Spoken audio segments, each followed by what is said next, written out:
ദൈവ തിരുനാമത്തിന് നന്ദിയോടെ സ്തോത്രം ചെയ്യുകയും സ്തുതിക്കുകയും ചെയ്യുന്നു. കർത്താവിനാൽ അനുഗ്രഹീതരായ ദൈവമക്കളെ, സന്തോഷത്തോടെ ഒരിക്കൽ കൂടി നമ്മുടെ കർത്താവിന് നന്ദിയും സ്തുതിയും മഹത്വവും കരയേറ്റിക്കൊണ്ട് ദൈവത്തിൻ്റെ വചനം നിങ്ങളുമായി പങ്കുവയ്ക്കുവാൻ ഇന്നേ ദിവസം ദൈവം തരുന്ന അനുഗ്രഹീത ഈ സന്ദർഭത്തിനായി ഞാൻ എൻ്റെ ദൈവത്തെ വാഴ്ത്തുകയും സ്തുതിക്കുകയും ചെയ്യുന്നു. നാൾതോറും നമ്മുടെ ഭാരങ്ങളെ ചുമക്കുന്നവനും എണ്ണിയാൽ തീരാത്ത നന്മകളാൽ നമ്മെ നിറയ്ക്കുന്നവനുമായ മഹാദൈവത്തിൻ്റെ മുമ്പാകെ കർത്താവിൻ്റെ നന്മകൾക്ക് നന്ദി പറയുവാൻ നമുക്ക് തരുന്ന ഒരവസരവും പാഴാക്കാതെ ദൈവസന്നിധിയിൽ സ്തുതി സ്തോത്രങ്ങളോടെ ഈ വക ശുശ്രൂഷകളാൽ നിങ്ങളെ സ്നേഹിപ്പാനും ശുശ്രൂഷിപ്പാനൊക്കെ ഇടയാക്കുന്നതിന് എത്ര സ്തുതിച്ചാലും മതി വരാതെ വണ്ണം ദൈവത്തിൻ്റെ വിശ്വസ്തത അത്ര വലുതെന്ന് തിരിച്ചറിഞ്ഞ് വീണ്ടും എൻ്റെ ഹൃദയത്തിൻ്റെ ആഴത്തിൽ നിന്ന് ദൈവത്തിന് മഹത്വം കരയേറ്റുന്ന കൂടെ ദൈവത്തിൻ്റെ വചനം കേൾപ്പാൻ അതീവ താല്പര്യത്തോടെ എല്ലാ ദിവസവും കാത് തിരിച്ച് ശ്രദ്ധയോടിരിക്കുന്ന എൻ്റെ ഏറ്റവും പ്രിയപ്പെട്ട കേൾവിക്കാർക്ക് ക്രിസ്തുവേശുവിൻ്റെ ധന്യമുള്ള നാമത്തിൽ എൻ്റെ വിനീതമായ സ്നേഹ വന്ദനങ്ങൾ അറിയിച്ചുകൊണ്ട് ഇന്ന് നാം ഒന്നിച്ച് ചിന്തിപ്പാൻ ആഗ്രഹിക്കുന്ന മനോഹര ചിന്തയ്ക്ക് ആധാരമായി നെഹമ്യാവിൻ്റെ പുസ്തകം 10-ാം അധ്യായത്തിൻ്റെ 29-ാമത്തെ വാക്യം ഞാൻ നിങ്ങളെ വായിച്ചു കേൾപ്പിക്കാം. നെഹമ്യാവിൻ്റെ പുസ്തകം 10-ാം അധ്യായം അതിൻ്റെ 29-ാമത്തെ വാക്യം. പരിജ്ഞാനവും തിരിച്ചറിവുമുള്ള ഏവരും ശ്രേഷ്ഠന്മാരായ തങ്ങളുടെ സഹോദരന്മാരോട് ചേർന്ന് ദൈവത്തിൻ്റെ ദാസനായ മോശ മുഖാന്തരം നൽകപ്പെട്ട ദൈവത്തിൻ്റെ ന്യായപ്രമാണം അനുസരിച്ച് നടക്കുമെന്ന് തീരുമാനിച്ചു. ഒന്നോടെ ഞാൻ ആദ്യത്തെ വാക്കുകൾ പറയാം. പരിജ്ഞാനവും തിരിച്ചറിവുമുള്ള ഏവരും ശ്രേഷ്ഠന്മാരായ തങ്ങളുടെ സഹോദരന്മാരോട് ചേർന്ന്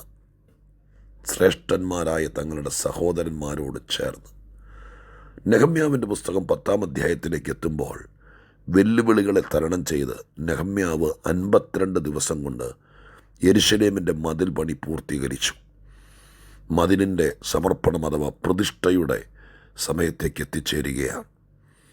ആ മതിൽ സമർപ്പണത്തിന് ഒരുങ്ങുക ഇത്ര വലിയ കാര്യം അസാധ്യമായിരുന്നത് പ്രത്യേകാൽ നെഹമ്യാവിൻ്റെ ജീവിതത്തോട് ബന്ധപ്പെട്ട് ദീർഘകാലം ഉപവസിച്ചും പ്രാർത്ഥിച്ചും കരഞ്ഞും ദുഃഖിച്ചും ഇരുന്ന വിഷയം അസാധ്യങ്ങളെ സാധ്യമാക്കുന്ന മഹാദൈവം, ശത്രുക്കളുടെ മുമ്പിൽ മേശ ഒരുക്കുന്നവൻ, വെല്ലുവിളികളെ തരണം ചെയ്ത് ഈ ഒരു കൊച്ചു മനുഷ്യനും അവൻ്റെ കൂടെ നിൽക്കാൻ താല്പര്യം കാണിച്ച ചിലരും അവരൊന്നിച്ചു ചേർന്ന് ദൈവത്തിൻ്റെ പക്ഷം ചേർന്ന് നിന്നപ്പോൾ ചുരുങ്ങിയ ചില ദിവസം കൊണ്ട് ഇത്ര വലിയ മഹാനഗരത്തിൻ്റെ മതിൽ പണി തീർന്നു എന്നുള്ളത് ആശ്ചര്യകരമാണ്. ദൈവത്തിൻ്റെ അസാധാരണമായിരിക്കുന്ന പ്രവൃത്തി സാധാരണക്കാരനായ മനുഷ്യനെ കൊണ്ട് ചെയ്യിപ്പിക്കുന്ന അനേക കാര്യങ്ങൾ വേദപുസ്തകത്തിനകത്ത് കണ്ടിട്ടുണ്ട്. ചെങ്കടൽ പിളർന്നത് ഒരു സാധാരണക്കാരനായ മനുഷ്യനെ കൊണ്ട് സർവശക്തനായ ദൈവം ചെയ്യിപ്പിച്ചതല്ല. എരിഹോ മതിലുകൾ തട്ടി തകർത്തത്, ജാതികൾ തിങ്ങിപ്പാർത്ത് അവകാശം പറഞ്ഞ് കൊടികുത്തി വാണിരുന്ന കനാൻ്റെ ദേശം ഒരു ചെറിയ മനുഷ്യൻ ചെന്ന് അവരെ നീക്കിക്കളഞ്ഞ് ദൈവത്തിൻ്റെ ജനത്തിന് അവകാശമായി വിഭജിച്ചത്. എന്തിനേറെ പറയുന്നു, പുതിയ നിയമത്തിലേക്ക് വരുമ്പോൾ ദുഷ്ടാത്മശക്തികൾ ആവഹിച്ച് ജീവിതം നശിപ്പിച്ച് കളഞ്ഞ ദുരാത്മ കേന്ദ്രങ്ങളായിരുന്ന പല കുടുംബങ്ങളും പല പട്ടണങ്ങളും പല നഗരങ്ങളും പല വ്യക്തികളും ദൈവം കൊടുത്ത ശുശ്രൂഷ കൊണ്ട് അധികാരത്തോടെ തുടച്ചു നീക്കിയിട്ട് സമാധാനത്തോടെ ജീവിക്കാൻ മനുഷ്യനെ അനുവദിക്കത്തക്ക രീതിയിൽ ആധികാരിക ശുശ്രൂഷ കൈമാറിക്കൊണ്ട് നിറവേറ്റിയ അത്ഭുതതന്ത്രമായിരിക്കുന്ന വീര്യപ്രവർത്തികൾ ഇതെല്ലാം ഓർക്കുമ്പോൾ ദൈവമാണ് ചെയ്യുന്നതെങ്കിലും സാധാരണക്കാരെ കൊണ്ട് അത്ഭുതം ചെയ്യിപ്പിക്കുന്നൊരു ദൈവവും അത് കുറിച്ചു വച്ചിരിക്കുന്നൊരു പുസ്തകവുമാണ് നമ്മുടെ മുമ്പിൽ ആയിരിക്കുന്നത്. നെഹമ്യാവിനെ കൊണ്ട് അത് ചെയ്തു. മതിലിൻ്റെ പണിയുടെ പൂർത്തീകരണത്തിന് ശേഷം മതിൽ പ്രതിഷ്ഠയ്ക്ക് മുമ്പ് അവിടെ നടന്ന ഒരു വലിയ കാര്യമാണ് 10-ാം അധ്യായത്തിൽ എഴുതിയിരിക്കുന്നത്. 10-ാം അധ്യായത്തിൽ ഈ ജനമെല്ലാം അഥവാ ദൈവത്തിൻ്റെ അത്ഭുത പ്രവൃത്തികൾ കണ്ടവരും ദൈവത്തിൻ്റെ കരങ്ങളിൽ ഉപയോഗിക്കപ്പെട്ടവരുമായ നെഹമ്യാവടക്കമുള്ള നെഹമ്യാവിൻ്റെ നേതൃത്വത്തിലുള്ള അന്നത്തെ ദൈവജനം അവരൊരുമിച്ച് ദൈവസന്നിധിയിൽ ദൃഢമായ ചില തീരുമാനങ്ങളെടുക്കുകയാണ്. വളരെ ഉറച്ച ഉടമ്പടികൾ എഴുതി ഒപ്പുവെക്കുകയാണ്.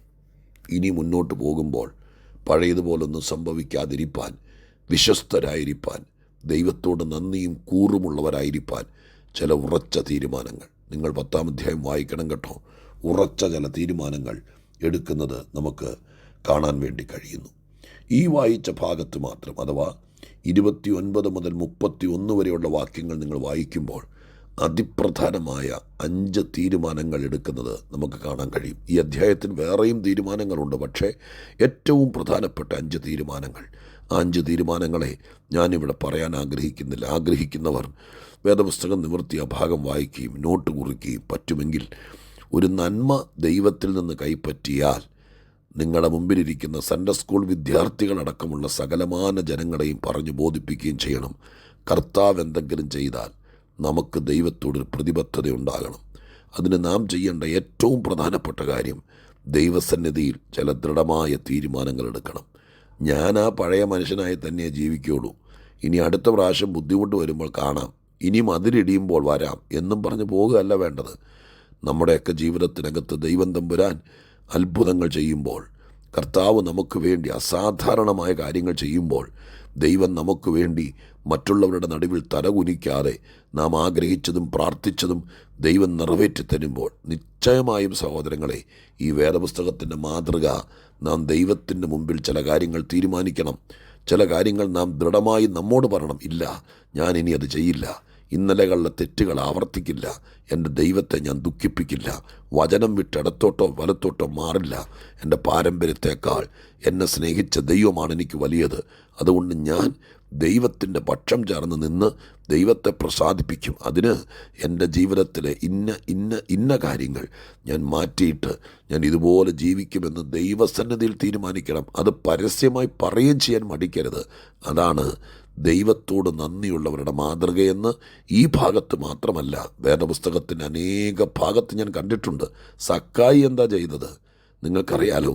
കർത്താവിനെ കാണാൻ ആഗ്രഹിച്ചവൻ്റെ വീട്ടിലേക്ക് കർത്താവ് വലത്തുകാല് വെച്ച് കയറി വന്നപ്പോൾ പെട്ടെന്ന് ആ മനുഷ്യൻ തീരുമാനിക്കുക, ഇല്ല കർത്താവേ, ഞാനിനി അതിക്രൂരമായിട്ടൊന്നും ചെയ്യില്ല, അധികപ്പറ്റായി വാങ്ങിച്ചതൊക്കെ തിരിച്ചു കൊടുക്കാം. ആര് പറഞ്ഞിട്ടാ? ആരും പറയണ്ട. ദൈവം നമ്മുടെ മനസ്സിൻ്റെ ആഗ്രഹങ്ങൾ പോലും നിറവേറ്റി തരുമ്പോൾ ഒരു തീരുമാനമെടുക്കണം. ഞാൻ ചോദിക്കുന്നു എന്നെ കേൾക്കുന്നവരോട്, നിങ്ങൾക്ക് ഒരു തീരുമാനമെടുക്കാനില്ലേ?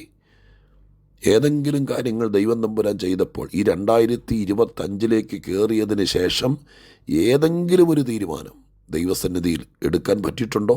അതെയോ നിങ്ങളുടെ ആയുസ്സിൽ ഇതുവരെ ദൈവം ഒന്നും ചെയ്തിട്ടില്ലേ? മനസാക്ഷിയുടെ കോടതിയിൽ ഈ വാക്കുകൾ കേൾക്കുമ്പോൾ ഒരു മറുപടി പറഞ്ഞിട്ട് വേണം ഇനി മുന്നോട്ട് പോകാൻ കേട്ടോ.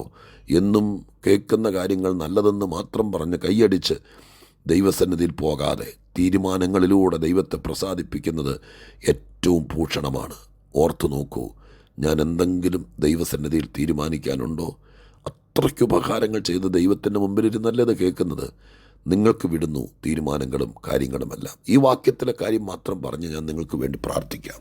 ഇവിടെ ഇതാ വലിയ കാര്യങ്ങൾ ദൈവമായ കർത്താവ് ചെയ്തു കഴിഞ്ഞപ്പോൾ ഇവരെല്ലാവരും കൂടി സാധാരണക്കാരായിരിക്കുന്ന ആളുകളടക്കമുള്ള ആളുകൾ അവർ ചെയ്തൊരു കാര്യം കണ്ടോ?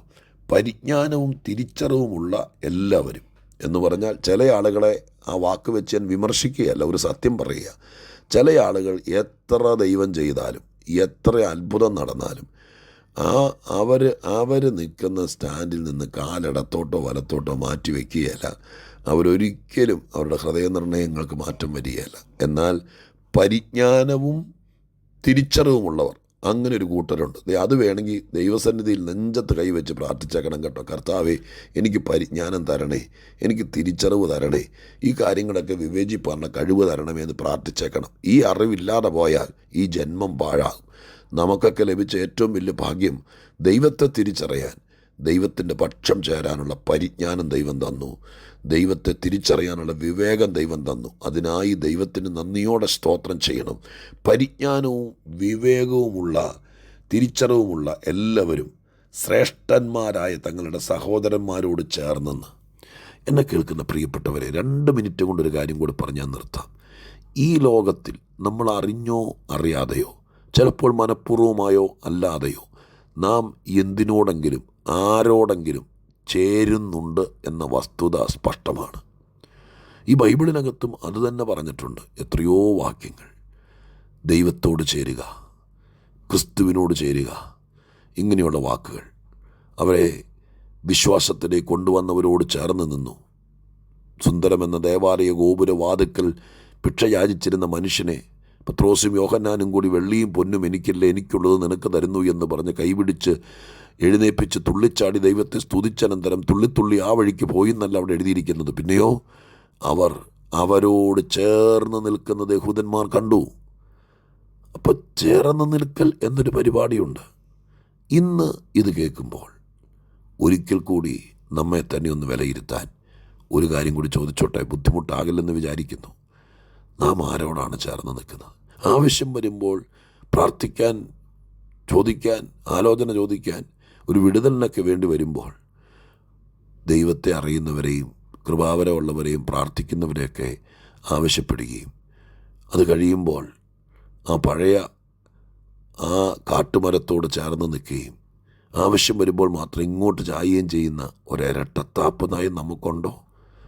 അതെയോ കർത്താവ് ചെയ്ത നന്മകൾക്ക് തക്കവണ്ണം നാം ആരോട് ചേർന്ന് നിൽക്കുന്നു? ദൈവത്തോടോ, ദൈവസഭയോടോ, ദൈവത്തിൻ്റെ പ്രമാണങ്ങളോടോ, വിശുദ്ധന്മാരോടോ, പ്രാർത്ഥിക്കുന്നവരോടോ? അതെയോ ഈ ലോകത്തിൻ്റെ വെറിക്കൂത്തും ഈ ലോകത്തിൻ്റെ ഇഷ്ടത്തിന് ജീവിക്കുന്നവരും ദൈവത്തെ തള്ളിപ്പറയുന്നവരും കാടടച്ച് വെടിവെക്കുന്നത് പോലെ കണ്ണടച്ച് വിമർശിക്കുന്നവരും ആത്മീയതയെ പരിഹസിക്കുന്നവരും ദൈവത്തിന് വിരോധമായി ചിന്തിക്കുന്നവരും ദൈവസഭയെ മുടിക്കാൻ വേണ്ടി കൂട്ടുനിൽക്കുന്നവരും കർത്താവിൻ്റെ പദ്ധതിക്ക് തുരങ്കം വയ്ക്കുന്നവരും അങ്ങനെയുള്ളവരോടാണോ ചേർന്ന് നിൽക്കുന്നത്? അവർക്കാണോ നമ്മുടെ ലൈക്ക് മുഴുവൻ അടിക്കുന്നത്? ദൈവസന്നിധിയിൽ ആഴമായി ചിന്തിക്കൂ. ദൈവത്തോടും ദൈവീകതയോടും ആത്മീയതയോടും ദൈവത്തിൻ്റെ ശ്രേഷ്ഠതയോടും പരിശുദ്ധാത്മ നിറവുള്ളവരോടും പ്രാർത്ഥിക്കുന്നവരോടും ദൈവകൃപയിൽ നിറഞ്ഞു നിൽക്കുന്നവരോടും കർത്താവിൻ്റെ കയ്യിൽ ഉപയോഗിക്കപ്പെടുന്നവരോടും നിത്യതയെ ലക്ഷ്യമാക്കുന്നവരോടും ചേർന്ന് നിൽക്കുന്നതാണ് നമുക്കും നമ്മുടെ പിള്ളേർക്കും ഭൂഷണം. അതുകൊണ്ട് ഈ ദിവസങ്ങളിൽ ആഴമായൊരു തീരുമാനം ആവശ്യമാണോ എന്ന് നിങ്ങൾ തന്നെ വിലയിരുത്ത്. നിങ്ങളെ തന്നെ നിങ്ങൾ പരിശോധിക്കുക. ഞാൻ ആരോടാണ് ചേർന്ന് നിൽക്കുന്നത്? സത്യത്തിന് വിരോധമായി, ദൈവകൃപയ്ക്ക് വിരുദ്ധമായി, കർത്താവുമായിട്ട് യാതൊരു ബന്ധമില്ലാത്ത ആശയങ്ങളുമായി അതിനുവേണ്ടി നിലനിൽക്കുന്നവരോടാണോ? അതെയോ ഇന്ന് കാഹളം ധ്വനിച്ചാൽ എടുത്തുകൊള്ളപ്പെടാൻ ഒരുങ്ങി നിൽക്കുന്ന ദൈവത്തിൻ്റെ ജനത്തോടോ? ആരോട് ചേർന്ന് നിൽക്കണം? ദൈവത്തോട് പറ്റി നിൽക്കാൻ എനിക്കും കൃപ തരണമേ എന്ന് ചിന്തിക്കുകയും തീരുമാനിക്കുകയും അത് നടപടിയിൽ കൊണ്ടുവരുവാൻ നിങ്ങൾ ഉത്സാഹിക്കുകയും ചെയ്യട്ടെ. അതിന് ഈ വാക്കുകൾ ഉതകട്ടെ. ഇന്ന് തന്നെ നാം ആരോട് ചേർന്ന് നിൽക്കുന്നു എന്നത് തിരിച്ചറിയട്ടെ. വിവേകഹീനമായി പ്രവർത്തിക്കാതെ ബോധമുള്ള മനസ്സോടെ ഇതിന് ദൈവം അവസരം തരട്ടെ എന്ന് നമുക്കൊന്നിച്ച് പ്രാർത്ഥിക്കാം. പരിശുദ്ധ ദൈവമേ, ഞങ്ങളുടെ സ്വർഗീയ പിതാവേ, ഞങ്ങളും ഞങ്ങളുടെ പിള്ളേരും ഞങ്ങളുടെ കുടുംബാംഗങ്ങളും ഈ ലോകത്തോടോ നശിച്ചു പോകുന്ന ഈ ലോകത്തിൻ്റെ പ്രഭുക്കന്മാരോടോ താൽക്കാലികവും വെള്ളത്തിൻ്റെ കുമിള പോലെ കാണുന്ന ഇവിടുത്തെ രസങ്ങളോടോ എന്തിനോടാണ് ഞങ്ങൾ ചേർന്ന് നിൽക്കുന്നത്? അതെയോ നിത്യതയ്ക്ക് അവകാശികളായി കർത്താവിനെ നോക്കി പാർക്കുന്നവരോടോ ദൈവത്തിൻ്റെ സത്യപ്രമാണങ്ങളോടോ? ഇത് തിരിച്ചറിയാൻ ഒരാഹ്വാനം ഞങ്ങൾക്ക് തന്നതിന് നന്ദി. ഇത് കേൾക്കുന്ന എല്ലാവരും ഒന്ന് വിവേചിച്ച് മനസ്സിലാക്കി കാര്യങ്ങൾ ഗ്രഹിക്കട്ടെ. കർത്താവ് ചെയ്യണം. അങ്ങയോട് പറ്റി നിൽക്കുന്നവർക്ക് ഒരു സുദിനമുണ്ടെന്നുള്ള ബോധത്തോടെ ഞങ്ങൾ ജീവിപ്പാൻ ഇടയാക്കണേ. പ്രാർത്ഥന കേട്ടതിന് നന്ദി. യേശുവിൻ നാമത്തിൽ തന്നെ.